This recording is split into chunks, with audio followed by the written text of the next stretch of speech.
I'm sitting out this evening with Aconite, which is your Monkshood. That's your Aconitum napellus, which is considered a poison plant. And I'm not a big fan of this plant being called a poison plant. Actually, I'm not in favour of any plant being vilified, and Aconite certainly is one of those plants.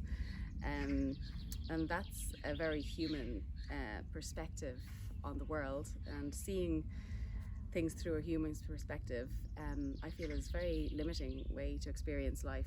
And yeah, you sell this plant short and yourself short by not allowing yourself to potentially open up to this plant. You'll see that I am actually touching this plant, and it's not something that I advocate anybody does or everyone does.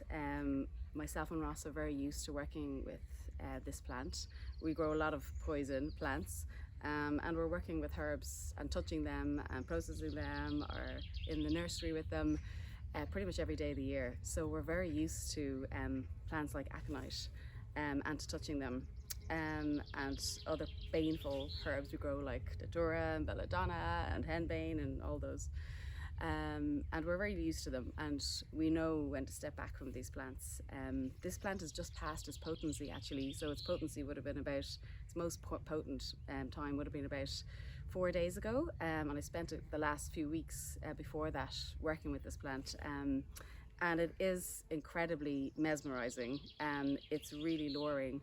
And I feel that's to certain people. So some of us certainly are more comfortable resting in the more shadowy parts of ourselves. And I know that it's people who are like that are more drawn to these plants, and you can't resist them. They're beguiling. Whether it's Aconite pulling you in, or whether it's the leaves of a belladonna, which are completely mesmerizing. And you can easily become transfixed in these plants. Which isn't a good thing to be. So you have to be very strong in yourself to be able to work with these plants, and to know when to step away from them. I was actually planting some little catnips and things around this plant recently, and I knew it was my time. It was at its most potent time, and I had to just step back from the plant. So yeah, you have to know how to work with these plants, and it's important to respect them. Because they are quite powerful. And one of the things that this plant does, what Aconite does, is it brings you to this incredible place of stillness. It's amazing, and it's like time stops, and within that you're able to slow down so much that you can connect in.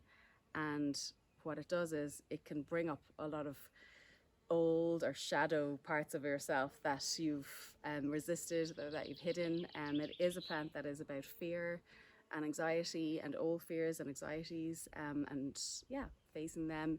But it's also a plant that's about trust and about heart. And yeah, I think when you do get a chance to work with this plant, you'll find that it's an incredibly healing plant. I would never call it a poison. This plant here is probably one of our oldest aconites, I think. It's quite a large plant.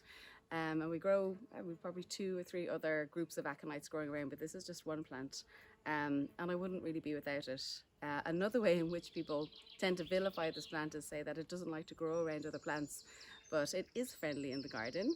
It's growing around 2 gorgeous motherworts here, a different type of motherwort that we grow, Leonora sibiricus. And as I said, there's black cohosh over there, and I'm here with some marshmallows. Yeah, so it is friendly. People always used to say that to me about wormwood as well, that it doesn't like other plants, don't grow it around other plants. But I've never found that in like the 15 odd years I've grown plants and worked with plants like Monkshood, your Aconite. I've never found it to be like that.